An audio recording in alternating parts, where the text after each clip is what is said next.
History is past politics and politics revolve around the people in power. Similarly, after the Second World War, global politics was molded according to the terms of the winning forces. As per the three Allied powers, Great Britain, the United States, and the Soviet Union were victorious against the Axis powers led by Germany. It was obvious that global politics would be dictated according to their terms. It is also important that among the Allied powers, the United States was the only country that did not suffer much in the war. In Europe, either winner or loser, every country suffered in equal proportions.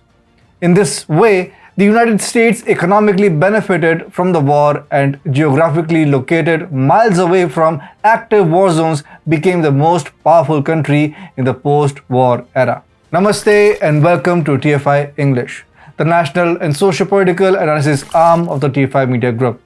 I'm your host Piyush, and if you are watching us on Facebook, give our page a like, and if you are watching us on YouTube, like the video and subscribe to the channel. Coming back to the story, in this video, I will tell you how Bloomberg's latest article against Make in India is nothing but a piece of propaganda. Let's begin. After the war, every regional, bilateral, governmental, non-governmental, research or civil society group or institution became a puppet organization for the US. With the logistical and financial support, the American government created a multi-layered international propaganda system to advance its policies. As research and media organizations form one of the instrumental weapons of propaganda, they invested heavily in them. In the conglomeration of global propaganda of the West, Bloomberg is an international news agency headquartered in New York City, in the United States of America. Founded by Michael Bloomberg, an American businessman and politician, in 1990, Bloomberg News is a subsidiary company of Bloomberg LP, a financial, software, and data multinational company.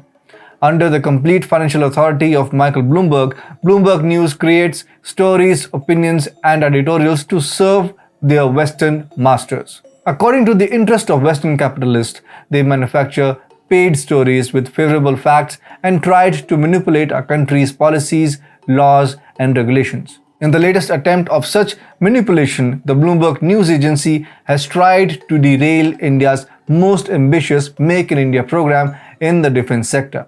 Written by an Indian journalist Subhadip Ranjan Sen, the piece tries to portray the narrative of Western defense manufacturers.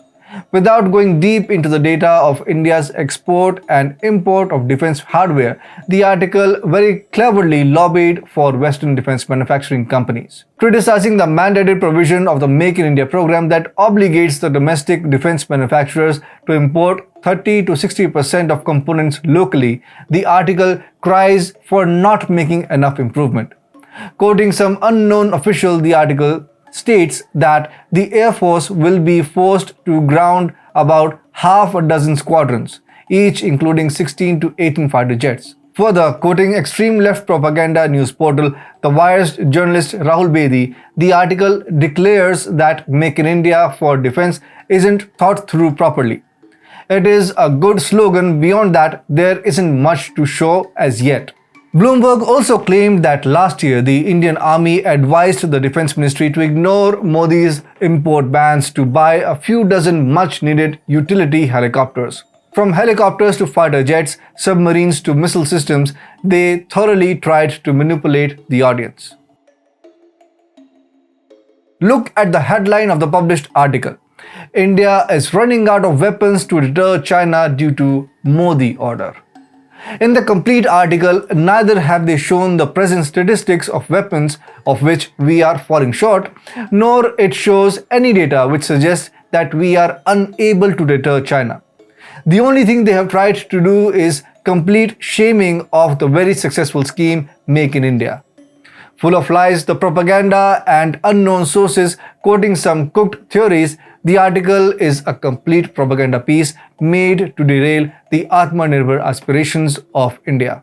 Bloomberg has published it with two prospects. One, showing India as weak in front of China would give the opposition parties material for propaganda. Second, to create pressure on the Indian government to procure defense hardware on an urgent basis from Western manufacturers.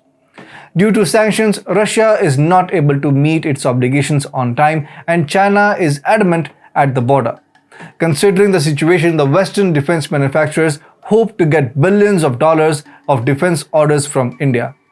In a way, the article has two purposes. One, to serve their Western capitalist defense masters. The second, to serve their political masters in India.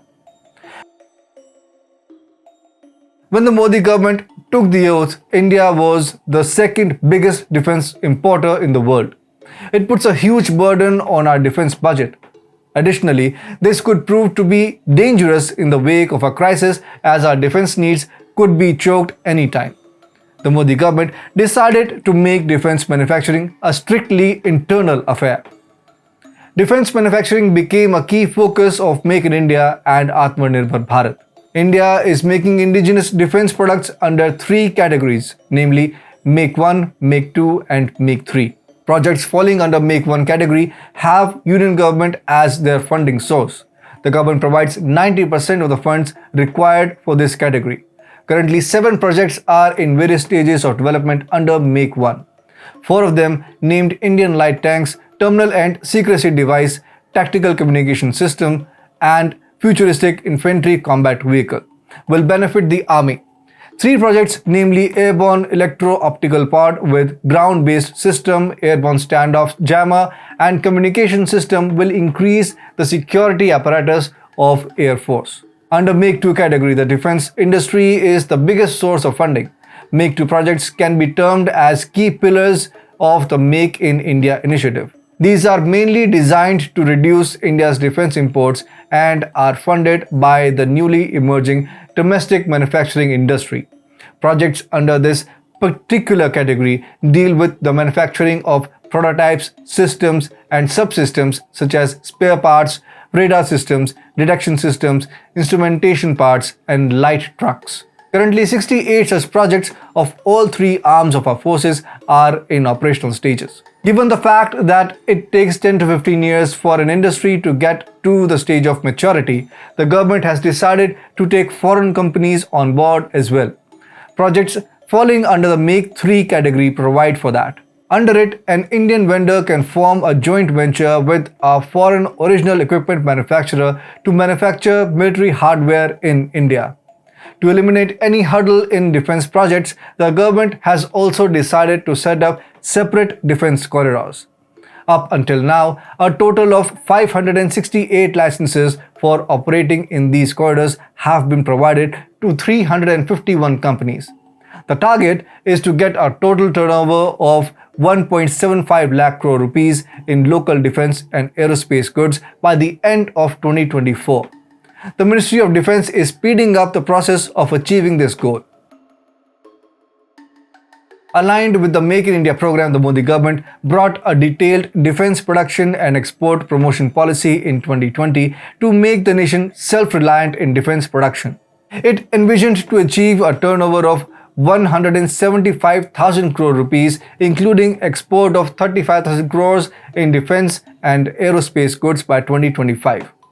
To develop the domestic defense industry, the policy has adopted various focused and structured initiatives like procurement reforms, support to startups and MSMEs, optimizing resource allocation, and promotion of foreign direct investment. Further, to enhance the foreign investment in the country, the FDI limit in the defense sector has been increased to 74% through the automatic route and up to 100% through government route.